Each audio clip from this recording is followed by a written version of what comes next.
श्री राम।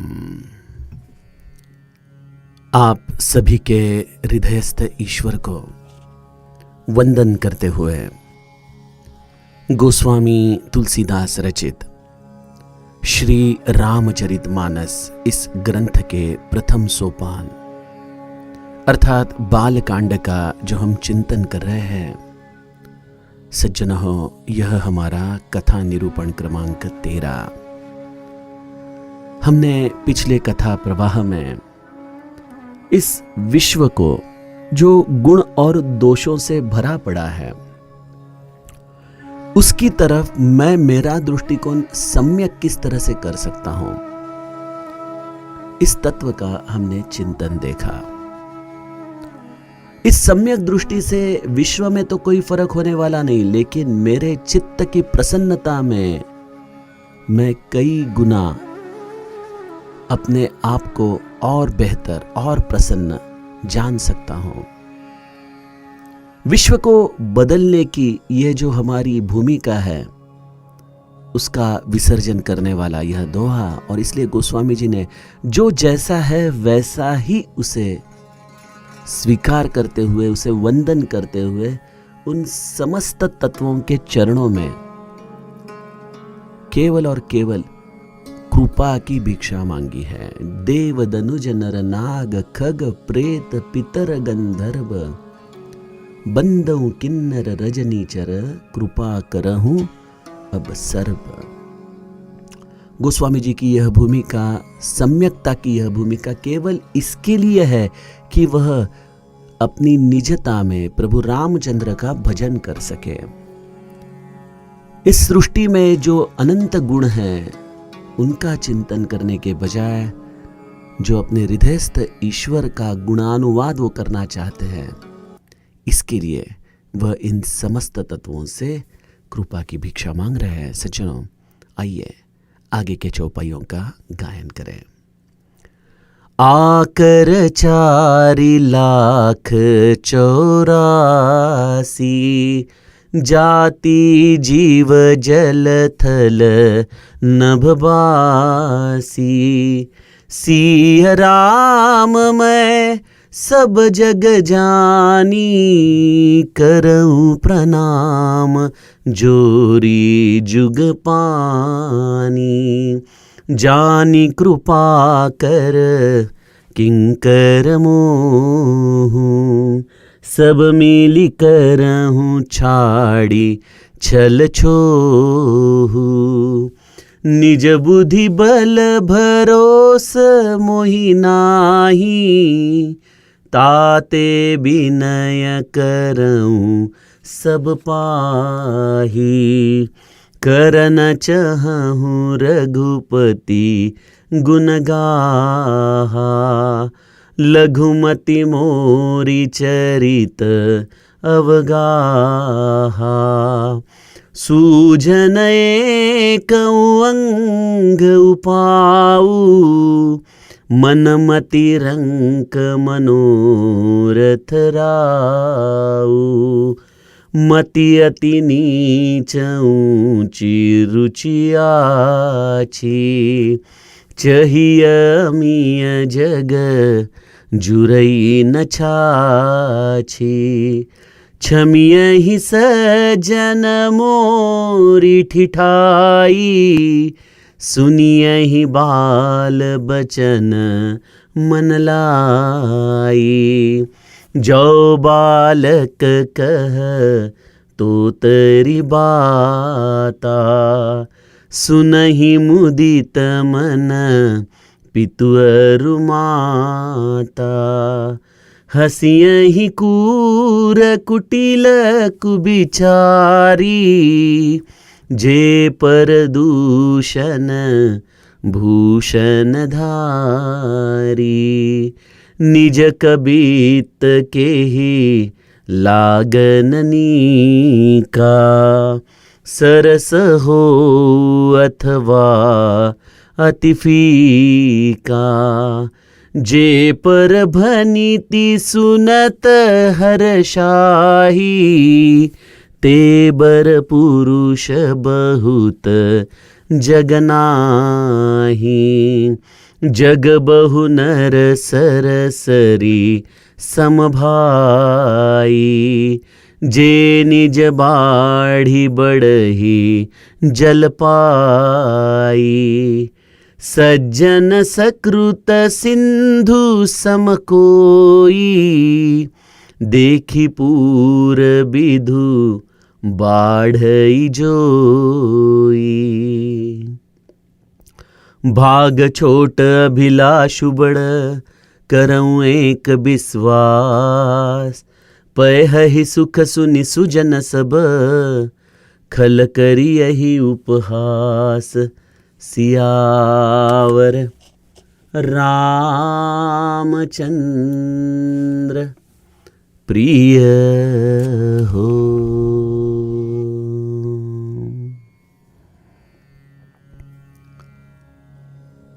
गोस्वामी जी का जैसे रामचरितमानस ग्रंथ प्रसिद्ध है, वैसे ही सज्जनों गोस्वामी जी की विनय पत्रिका भी।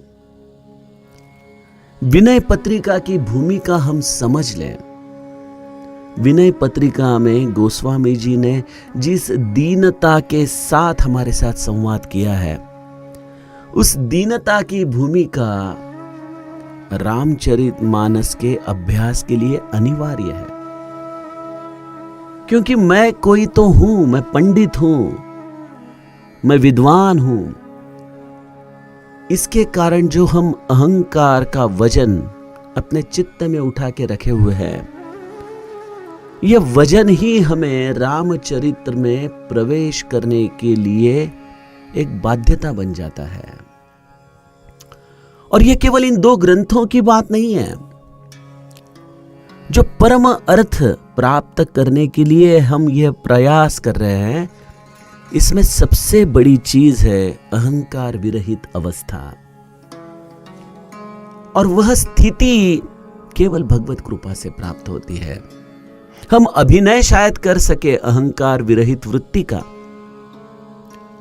लेकिन अपने अंदर के इन षड विकारों पर विजय मिलाना, इनका विसर्जन करना, यह जीव स्थिति में करीबन असंभव है। इसलिए गोस्वामी जी विनय पत्रिका के द्वारा अपने हृदय की दीनता इन सभी तत्वों के चरणों में व्यक्त है। किस चीज का अहंकार करें हम? कौन सी मेरी ऐसी बड़ाई है जिसके कारण मैं अपने आप को दूसरे जीव के आधार से बड़ा समझूं? अगर सभी के हृदय में वही एक ही एक ईश्वर का अंश है, तो इस विश्व में कौन बड़ा है और कौन छोटा है? लेकिन हम व्यक्ति की या जीव की जो कीमत है, वो उसके बाह्य लौकिक के आधार से करते हैं। उसके पास पैसा कितना है, उसके पास फेम कितना है, उसको कितने लोग पूछते हैं, उसके आधार पर हम उस व्यक्ति की कीमत अपने हृदय में करते रहते हैं। और वह कीमत हम अपने स्वार्थ के दृष्टिकोण से करते हैं। उसमें शायद कुछ अंश में प्रेम भी हो, लेकिन उससे भी ज्यादा अंश में अपना खुद का स्वार्थ छिपा रहता है। मुझे एक कहानी याद आई।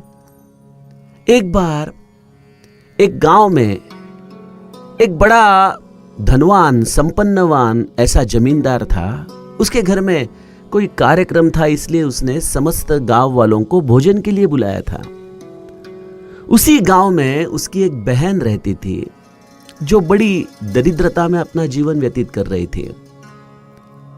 और यह भाई अपने बहन को कभी पूछता ही नहीं था, क्योंकि उसे ऐसा लगता था कि शायद अगर लोगों को सबको मैं बताऊं ये मेरी सगी बहन है, तो लोग मेरी कीमत कम कर देंगे। इसलिए उसने सारे रिश्ते उसके साथ तोड़ दिए थे।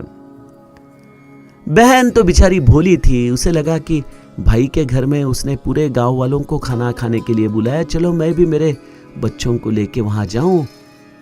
2 दिन से उन्हें भी कुछ खास खाना मिला नहीं है, उसी बहाने कुछ मीठा उन्हें भी खाने को मिले। ऐसा सोचकर बहन अपने 2 छोटे बच्चों को लेकर अपने भाई के घर में, कोई अलग से उसे सेवा नहीं चाहिए थी, कोई वीआईपी दालन में उसे प्रवेश नहीं चाहिए था, वो तो सर्वसामान्य लोगों की तरह भोजन करने के लिए आई थी। लेकिन जैसे ही उसके भाई ने उसे देखा, वो तिलमिला उठा।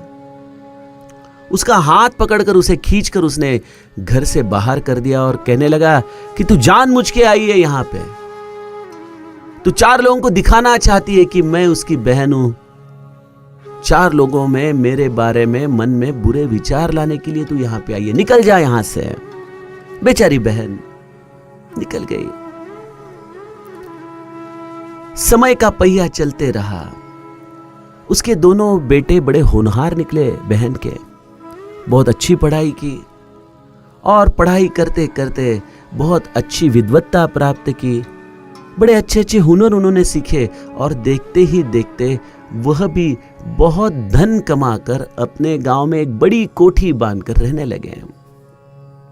एक दिन वह भाई अपने बहन को कहने को आया कि मुझे माफ कर दे, उस दिन मैंने तेरे से ठीक से बर्ताव नहीं किया, लेकिन तू आज मेरे घर में भोजन के लिए आना।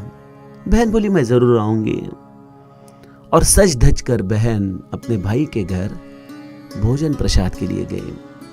भोजन परोसा गया और जब भाई ने विनंती की अपने बहना को कि अब आप भोजन ग्रहण कीजिए, तब बहन अपने एक एक गहने को उस भोजन प्रसाद के पास रखने लगी और हर एक गहने को कहने लगी कि आप भोजन कीजिए, आप भोजन कीजिए।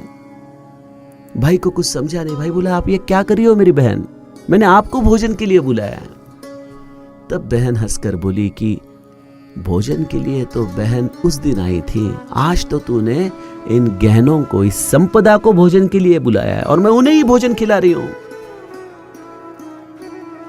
सज्जनों, हम व्यक्ति की कीमत, जीव की कीमत यह उसके लौकिक के आधार पर करते हैं। और संत की दृष्टि कैसी होती है? मेरे सद्गुरु भगवान कहते हैं कि मेरे पास कई प्रकार के लोग आते थे, छोटे बड़े, श्रीमंत गरीब, विद्वान या अशिक्षित, जो भी कोई व्यक्ति मेरे पास आए, मैं राम की कसम खा के कहता हूं उसमें मैंने सिर्फ और सिर्फ मेरे राम को देखा।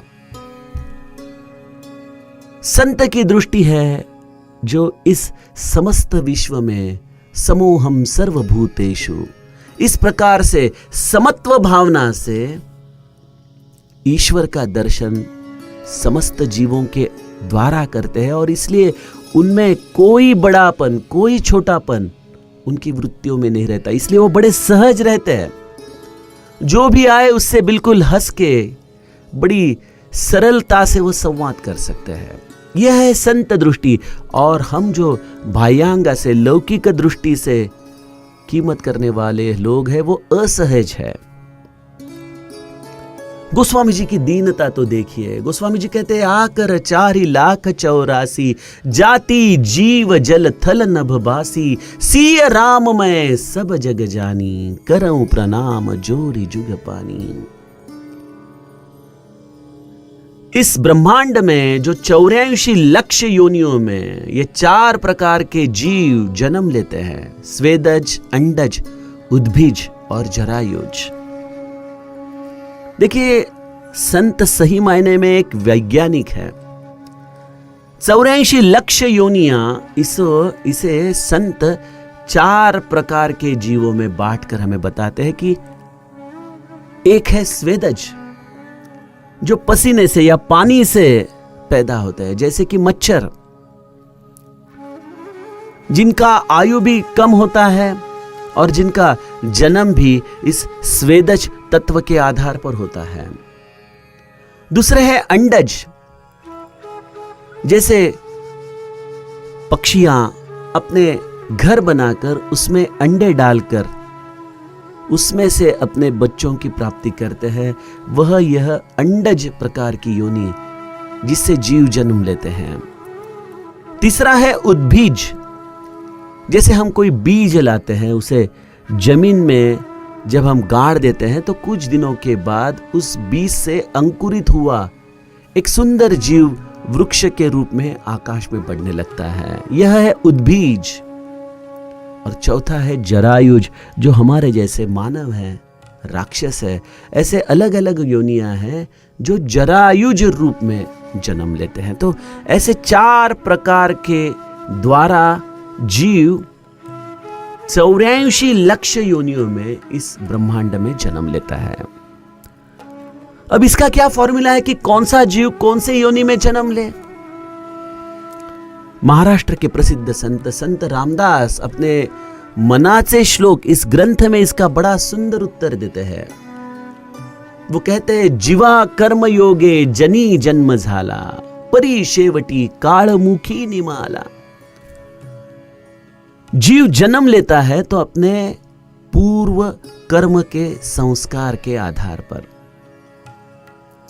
उत्तरकांड में इसलिए गोस्वामी जी ने काकभुशुंडी के द्वारा हमें इस मनुष्य योनि का महत्व समझाया है, क्योंकि यह मनुष्य योनि कैसी है? यह निसेनी है, सीढ़ी है। हमें स्वर्ग लेके जा सकती है, हमें नरक लेके जा सकती है, या अपवर्ग स्वर्ग यानी मोक्ष की तरफ भी लेके जा सकती है। तो यह निसेनी है। बाकी अन्य योनियों में यह विवेक विचार करने की सुविधा उपलब्ध नहीं। इसलिए संत हमेशा इस मनुष्य योनि को प्राप्त करने के बाद भगवत भजन ही हमारा लक्ष्य होना चाहिए, यह हमें बार बार कहते हैं। खैर, हम संत की दृष्टि देख रहे हैं, उसकी दीनता देख रहे हैं, तो गोस्वामी जी कहते हैं कि ऐसे अनंत प्रकार के जीव इन 4 प्रकार के द्वारा इस ब्रह्मांड में जन्म लेते हैं, जो जल, पृथ्वी, आकाश, इन पद्धतियों में विहार करते हैं, निवास करते हैं। लेकिन अगर आप मुझे पूछे इनमें कौन बड़ा है, कौन छोटा है, तो मेरी दृष्टि, मेरी अंतस्थ प्रेरणा मुझे एक ही कहती है कि सीय राम मैं सब जग जानी, करऊं प्रणाम जोरी जुग पानी। यह समस्त ब्रह्मांड सीता राममय है, और यह मेरी कल्पना नहीं, यह मेरी अनुभूति है। देखिए, शास्त्र कहते हैं कि इस विश्व को, इस दृश्य जग को ईश्वर ने बनाया है। जब कोई व्यक्ति कोई चीज बनाता है तो वह चीज से परे रहता है। जैसे कोई चित्रकार चित्र बनाए तो वो चित्रकार चित्र नहीं बनता, वो चित्र से हमेशा अलग रहता है। लेकिन फिर चित्रकार चित्र को अलग रखे तो यह सृष्टि किसकी इच्छा के द्वारा चल रही है? कौन चला रहा है इसे? अगर यह ईश्वर ही यह सब सृष्टि चला रहा है तो ईश्वर इस सृष्टि का ही निवासी है। और इसलिए संत शास्त्र को एक अलग करुणामय दृष्टि से देखते हैं। वो यह कहते हैं कि ईश्वर ने सृष्टि नहीं बनाई, ईश्वर ही सृष्टि बन गया है, यह ईश्वर ही है। और यह भावना अगर हमारे हृदय में सही मायने में उतरे ना, तो सज्जनों, हमारी आंखें हमेशा नम रहेगी, क्योंकि इस विश्व की हर चेतना में, हर कृति में हमें उस सीय राममय सब जग जानी का दर्शन होने लगेगा। हर होने वाली घटना हमें प्रभु रामचंद्र का स्मरण करने के लिए एक सहजता प्रदान करेगी, और यही वास्तविकता है। इस वास्तविकता को हम जी नहीं पाते क्योंकि हम असहज हैं। अगर हम सहज हो जाए तो यह सत्य हमारे अनुभूति में आ जाएगा। गोस्वामी कहते हैं, खैर आप उस सत्य को स्वीकारो न स्वीकारो आपकी मर्जी, लेकिन जो राम भजन मैं करना चाहता हूं, उस राम भजन के लिए आप सभी तत्व, यह 84 लाख योनियों में जन्म लेने वाले 4 प्रकार के समस्त जीव, मैं आपको केवल एक ही प्रार्थना करता हूं, जानी कृपा कर किंकर मोह, सब मिली करहूं छाड़ी छल छोहू, निज बुद्धि बल भरोस मोहि नाही, ताते विनय करहूं सब पाही। मैं तो केवल आपका एक दास हूं, इन समस्त 84 लाख योनियों का मैं एक दास हूं। इसलिए आप सब मिलके छल रहित होकर आप सभी मुझ पर कृपा करें। यह है विनय पत्रिका, यह है गोस्वामी जी की दीनता। गोस्वामी जी सर्वदृष्टि से हमसे श्रेष्ठ है। उनका साहित्य, उनका पांडित्य, उनकी उपासना, उनकी आत्मानुभूति, यह समस्त तत्व एक जीव से कई गुना बेहतर है। लेकिन व्यक्ति वही श्रेष्ठ हो जाता है जो इतने बड़े होने के बावजूद भी अपने हृदय में उस दीनता को लेकर परमार्थ कर सके। मेरे सद्गुरु भगवान अपने आप को दीन दास कहते थे, बोलते थे मैं दीनों का दास हूं। यह दीनता ही राम को बड़ी प्यारी है। और आज हम पर राम कृपा क्यों नहीं करते? क्योंकि हम उस दीनता को सत्य रूप में निभा नहीं सकते। जब भी मौका आता है तो हमारा अहंकार एक सांप की तरह ऊपर आ जाता है। हम शायद अभिनय अच्छा कर लें, परमार्थ में सबको कहे कि अरे मैं कुछ नहीं, मैं कुछ नहीं, लेकिन अंतस्थ भावना तो कहती है कि बेटा ये सब तू ही कर रहा है, ये तो तेरा ही बल है, ये तो तेरी ही बुद्धि है, ये तो तेरा ही समस्त कर्तृत्व है, अन्यथा ये कौन कर पाता था। सज्जनों, जीवन में जिसने भी जो भी कुछ पाया है वह समस्त कृपा का प्रसाद है। यह सत्य हमें समझ में आना चाहिए। मेरे जीवन में आज जो भी मैं कुछ हूं, यह कोई मेरी बुद्धि और मेरे बल का भरोसा नहीं है। यह तो किसी का कृपा प्रसाद है, जिसके कारण आज मैं यह निमित्त इस विश्व में इस पद तक पहुंच चुका हूं। यह सत्य अगर हमें समझ में आ जाए तो हम भी गोस्वामी जी की इस भावना को समझ सकते हैं कि निज बुद्धि बल भरोस मोहि नाहि। मेरे पास क्या है? कौन सी बुद्धि, कौन सा बल? कुछ नहीं है मेरे पास। और स्वाध्याय का यह सबसे उत्तम अनुभूति का मार्ग है कि अगर आपको स्वाध्याय करने के बाद समझ में आए कि हमने तो कुछ भी सीखा नहीं, क्या सीखा? आज तक शायद मैंने कई ग्रंथ पढ़े हो, लेकिन वो अगर संपूर्ण ज्ञान के आधार पर देखा जाएगा तो कुछ भी नहीं है। तो ऐसे ज्ञान का मैं क्या अहंकार करूं? ऐसे बुद्धि का, ऐसे बल का क्या मैं अहंकार करूं? लेकिन व्यक्ति की सबसे बड़ी प्रॉब्लम यह है, उसका प्रश्न यह है कि वो अपने आप की अंदर एक दुनिया बना देता है और उस अपने हृदय में बनाई हुई अहंकार की दुनिया पे वो राज करना चाहता है। और यह भ्रम उसे प्रभु रामचंद्र के प्रेम से, स्नेह से दूर लेके जाता है। इसलिए गोस्वामी जी इस दीनता के द्वारा सभी को प्रणाम करते हैं और कहते हैं कि बस आप मुझ पर कृपा करो, मुझे तुमसे कुछ नहीं चाहिए। मैं नहीं चाहूंगा कि आप मेरी सराहना करो, आप मुझे फूल पहनाओ, हार पहनाओ, मिठाई खिलाओ, पैसे दो, मुझे कुछ नहीं चाहिए। बस मैं आपसे इतनी ही कृपा करूं कि आप मुझे मेरे राम भजन की राह पर चलने में कोई विघ्न निर्माण न करे। आहा, कितने राम भजन के लिए संत दीन होते हैं। करन चहु रघुपति गुण गाहा, लघुमति मोरी चरित अवगाहा। अरे जिस प्रभु रामचंद्र के गुणों का मैं वर्णन करना चाहता हूं, उसे करने की मेरी कोई हैसियत नहीं है, मेरी कोई पात्रता नहीं है, मेरी बुद्धि तो अति अल्प है।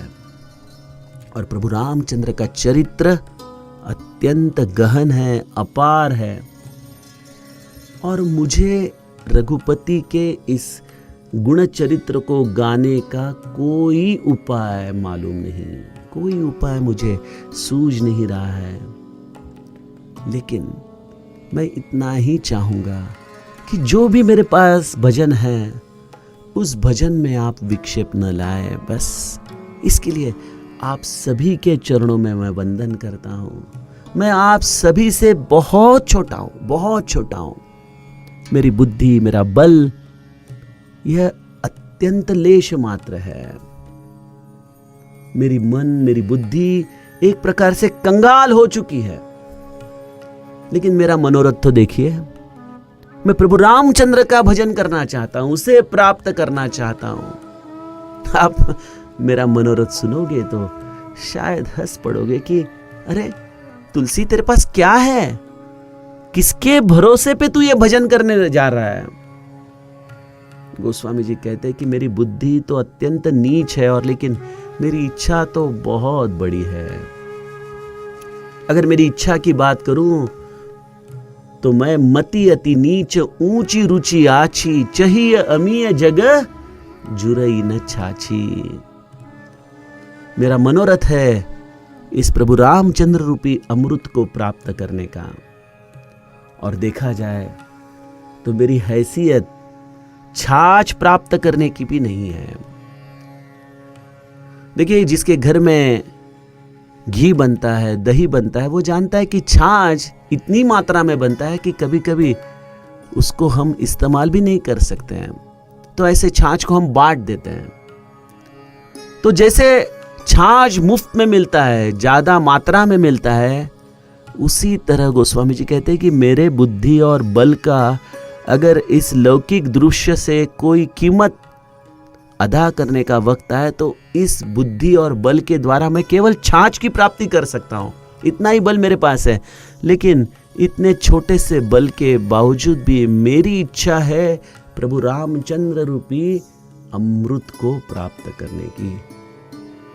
मेरे ये वचन आप सुनोगे तो शायद कहोगे कि छोटा बच्चा है, बाल वचन है। जैसे हम लोग बचपन में कहा करते थे ना, मैं बड़ा होके पायलट बनूंगा, ये बनूंगा, वो बनूंगा, बड़े बड़े विचार बोलते थे और बड़े अपनी तरफ बड़े कौतुक से देखते थे, कभी कभी हंस पड़ते थे, ताली बजाते थे, बोलते अच्छे सपने, बहुत अच्छे हैं, लेकिन ये बेटा सपने ही हैं। और हम लोग देखते वास्तविकता में यही छोटे बच्चे बड़े होने के बाद उनमें से बहुत कम लोग होते हैं जो अपने सपने तक पहुंच सकते हैं। बाकी लोग तो एक सामान्य जीवन ही व्यतीत करते हैं। तो उसी तरह गोस्वामी जी जब कहते हैं कि मुझे प्रभु रामचंद्र रूपी अमृत चाहिए, तो शायद गोस्वामी जी ही अपने मन में कहते कि यह मेरी बात सुनकर सज्जन हंस पड़ेंगे, बोलेंगे क्या कह रहा है तुलसी है तो। लेकिन गोस्वामी जी की दीनता तो देखिए, वो कहते हैं जो बालक कह तो तेरी बाता, सुनहि मुदित मन पितु अरु माता, हसी यही कूर कुटिल कुबिचारी, जे पर दूषण भूषण धारी। आप तो मेरे माता पिता हो, आप सज्जन हो, पंडित हो, आप ये जानते हो कि जैसे कोई छोटा बच्चा अपने तोतले शब्दों के द्वारा अगर कोई चीज कहे तो उससे माता पिता को बड़ी प्रसन्नता होती है सुनकर। भले वो शब्द थोड़े से असत्य भी हो सकते हैं, लेकिन अपने बच्चे के यह बाल वचन जैसे माँ बाप को आनंद देते हैं, वैसे ही मेरे ये वचन सज्जनों को आनंद प्रदान करेंगे। और रही बात खल प्रवृत्ति की, तो उन्हें तो मैंने वंदन कर ही दिया है, उन्हें कौन सुधारे भाई, वो तो अपना काम करेंगे। जो क्रूर है, कुटिल है, जो बुरे विचार वाले हैं, वो शायद मेरी ये बात सुनकर लोटपोट हो जाएं। वो कहेंगे ये क्या कह रहा है, ये इसकी अकल तो देखो, इसकी बुद्धि तो देखो। और मेरे इस कवित्व में वो कई प्रकार के दोष खोजने में लग जाएंगे कि ये क्या कवित्व है, अरे इसे कवित्व कहते हो और इससे राम जी की प्राप्ति करना चाहते हो। गोस्वामी जी कहते हैं भाई जैसा आप कह रहे हो तो बिल्कुल ठीक है, लेकिन अब देखो व्यावहारिकता अगर देखे तो निज कवित्व के ही लागन अनिका। ऐसा कौन कवि है जिसे अपना कवित्व अच्छा नहीं लगता, भले वो ठीक रहे, सरस रहे या नीरस रहे या अत्यंत फीका रहे, लेकिन हर कवि अपने कवित्व के ऊपर बड़ा प्रेम करता है, उसके बारे में बड़ा मन में सम्मान रखता है कि ये मैंने की हुई कविता है। तो गोस्वामी जी कहते हैं कि ऐसे लोग तो इस विश्व में बहुत है जो केवल अपने ही कवित्व का गुणगान करते हैं, लेकिन जे दूसरों का काव्य सुनने के बाद उस कवित्व को सुनकर हर्षित होते हैं, ऐसे उत्तम पुरुष, ऐसे उत्तम श्रोता प्राप्त होना भी बड़ा दुर्लभ है। इस विश्व में तो तालाब और नदी जैसे लोग बहुत है जो वर्षा ऋतु में अपना जल बाढ़ होने के कारण समझते कि मैं बहुत बड़ा हूं, मुझ में बहुत पानी है। इस तरह से अपने खुद की उन्नति से प्रसन्न होने वाले लोग तो इस विश्व में बहुत है, लेकिन समुद्र की तरह कोई बहुत दुर्लभ, बहुत दुर्मिल सज्जन है जो पूर्णिमा के चंद्रमा को देखकर अपना हर्ष व्यक्त करता है, अपने आनंद को व्यक्त करता है, वैसे गोस्वामी जी कहते हैं कि भाग छोट अभिलाष बड़ करऊं एक विश्वास, पय ही सुख सुनि सुजन सब खल करी यही उपहास।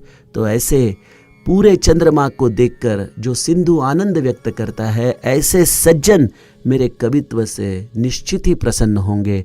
और जो दुष्ट लोग हैं, जो खल प्रवृत्ति के लोग हैं, वह अपना अपना कार्य, चेष्टा का कार्य करते रहेंगे और मैं अपना कार्य, राम भक्ति का ये कार्य आप सभी के कृपा आशीर्वाद से करता रहूँगा। इस तरह से गोस्वामी जी अपने कवित्व का जो वर्णन करेंगे, आइए सज्जनों उसका कथा चिंतन हम कल के कथा प्रवाह में करें। जानकी जीवन स्मरण। जय जय राम।